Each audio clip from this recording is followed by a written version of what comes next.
bring me back to 1985, 35 years ago, and the whole idea behind the Dallas Cowboys Christmas album. And the Super Bowl Shuffle had just put out that one song, it was pretty popular. We're not here to start no trouble. We're just here to do the Super Bowl Shuffle. And so we said, well, hey, why don't we see if we can do a Dallas Cowboy Christmas video and record. So I did wrote the songs, did the music, which is what I've been doing for 30 years. And then Danny did an excellent job getting Landry and Staubach and everybody involved. I think we talked about the Chicago Bears, and I mentioned to him that the Cowboys have a lot more talent than the Bears, especially in the studio, And I knew that some of the guys like Bob Brunig and Ron Fellows and Gene Lockhart, some of those guys could really sing. I mean, they were singing in the locker room. Then we got all the guys into the studio along with Coach Landry and Roger. Chris wrote a song called "Those Were the Good Old Days."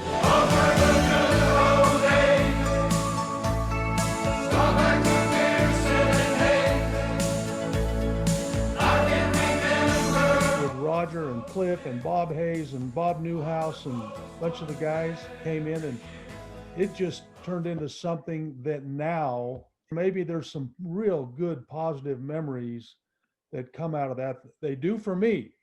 Now, whether they do for just the average Cowboy fan, I don't know. They do for me, and I grew up a Cowboys fan. I was in the media. It was in my career at the time that came out in 1985. But I'm telling you, Danny, when I put Christmas lights out every year, I'm singing Christmas in Dallas. That's the shelf life these tunes have had. It's got a great little tagline, doesn't it? Christmas in Dallas is my favorite time of year. Danny, what was your thinking when you went to Chris during this pandemic and said, "Hey, let's reprise this in some way"? Just memories of my years in Dallas, and really and truly, Bill, I was there for 16 years and loved every minute of it. And I don't know that there's anything, including a couple of Super Bowls and, the great games, but, records get broken and money gets spent. And the thing that lasts are friendships and family and faith. And this Christmas video kind of encompasses all of that. A new hat for Coach Landry. To get Coach Landry to not just crawl out, but to leap out of his comfort zone and do this 12 days of Christmas with all the goofy hats. And a new hat for Coach Landry. And a new hat for Coach Landry. And a Merry Christmas to all of your family from the Cowboy family. Coach Landry was a genius at football. But when it comes to music, he was not born with any musical bones in his body. So this was so out of his comfort zone. Roger went out of his comfort zone. A lot of the guys that came in and participated in this were doing something they were not comfortable doing. That's what makes it so special in my mind, and something that I will just never forget. So, Chris, let me ask you this. How much of this do you feel like is sort of your calling? I think when Elvis walked up to me at the Hilton and put out his hand and said, "Hello, Chris, I'm Elvis Presley." That, and then doing the Dallas Cowboys Christmas album with these wonderful, incredible football players that I admire so much. Those are two of my most special memories of my life.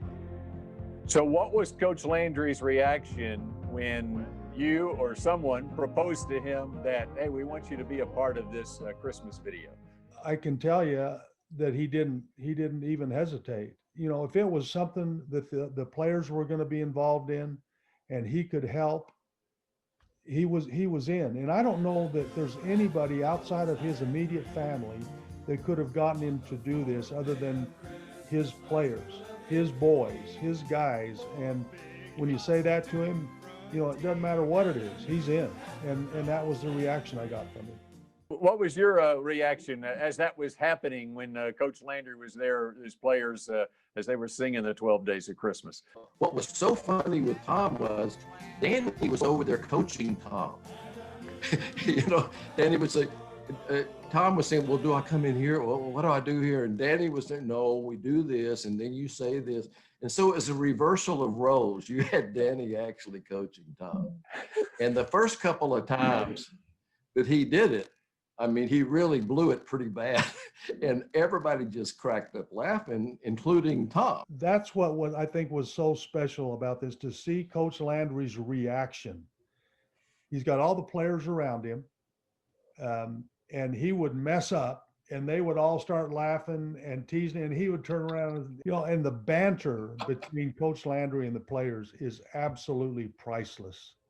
All right, the Super Bowl Shuffle came out at about the same time in 1985. You as players, Danny, how did you judge your album, your Christmas album, up against the Super Bowl Shuffle?